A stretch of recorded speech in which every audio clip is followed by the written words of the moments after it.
that's the thing about young people and poor people, that there is no concept of long-term planning. Right. There is no concept of putting in the work. You know what I mean? Right now, everyone's talking about Bitcoins. Everyone wants to make that quick money flip. You know, I have a stock page called Vlad Stocks, and I'll put up and say, oh, look, you know, I told you guys to invest in Netflix a month ago. It's gone up 7-8%.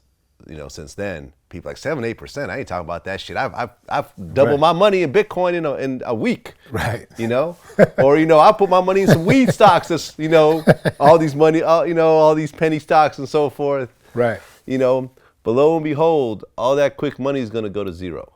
Yeah. Eventually.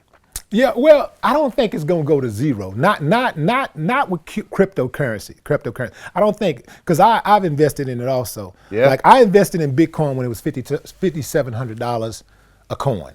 Yeah. I invested in it. I think that was back in like June, July, something. I can't remember exactly when, but I had knowledge of Bitcoin 4 years ago.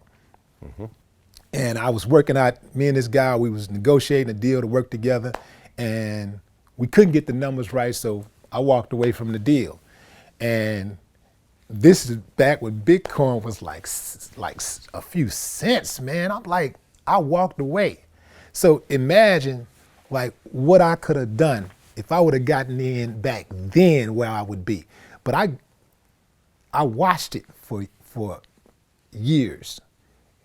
I would hear things about it, and I just kept ignoring it.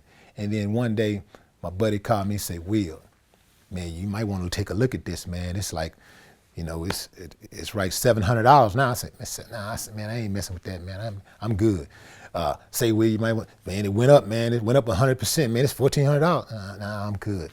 Man, Will, it's 2,000. He would call me every few weeks. It's Bitcoin at I know you said you don't want to do nothing, man, but it's at 3,000 now.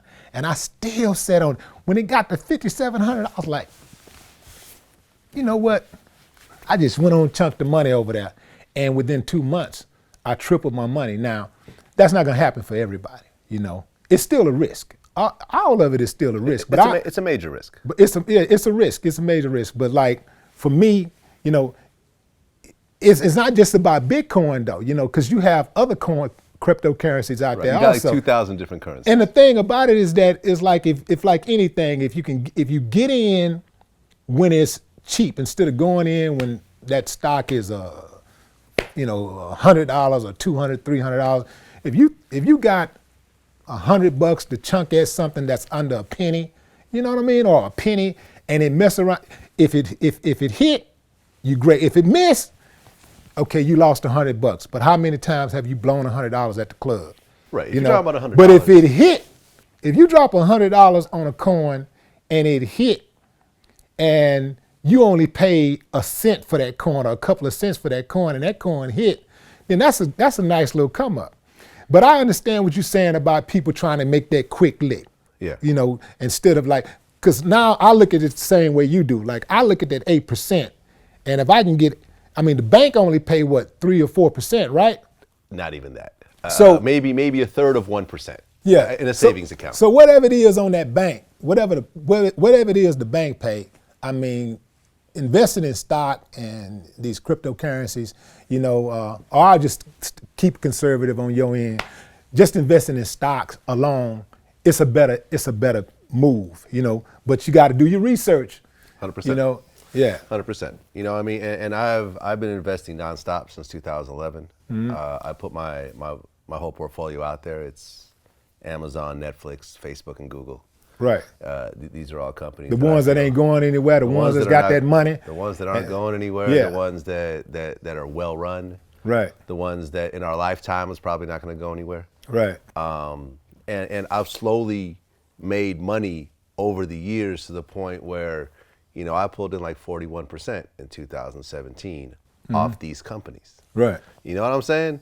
Right. Now, not, you know, and this is using a method where I don't feel like I'm risking everything, you know, and I'm confident enough in these companies to put a majority of my savings into these, as opposed to saying, I'm just gonna put $100 in crypto. Right. You know what I mean? Because you know that it's so risky that you're not gonna put a lot into it.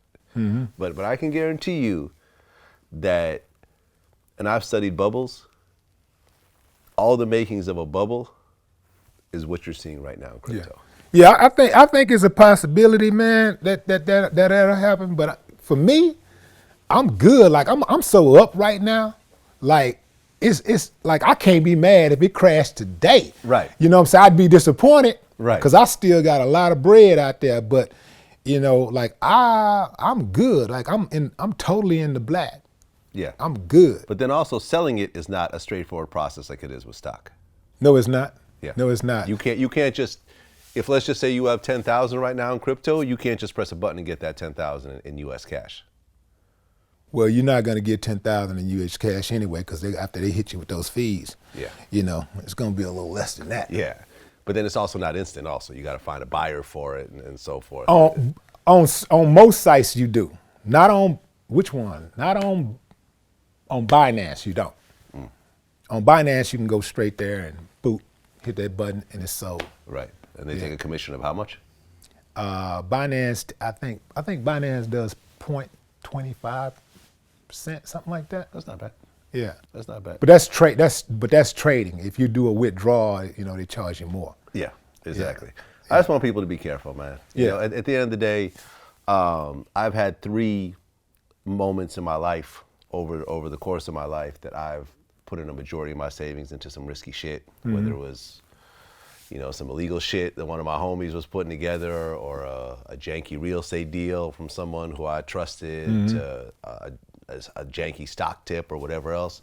And once you lose a lot, you gotta understand the human mentality is the same emotional response you get from losing $1, you get from gaining $10. You see what I'm saying? So once you lose, that sting of it will make you not want to invest anymore. Right. And you'll end up leaving the game completely. I probably would have did that if I would have put that first money out there on that Bitcoin and I would have lost.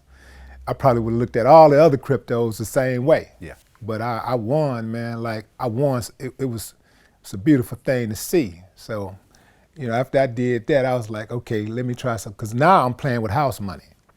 So for me. Yeah.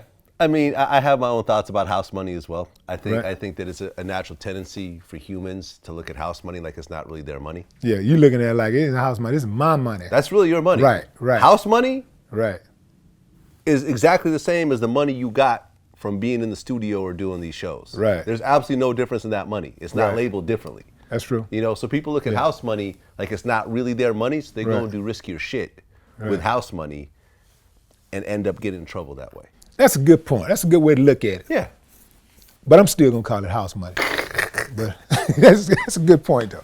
Hey man, listen, you know, trust me, for me to have money right now, I've lost it a lot of times. Yeah. You know what I'm saying? And you get to a point where you just get tired of going through that same cycle over and over again and starting back down at zero again. Right. You know?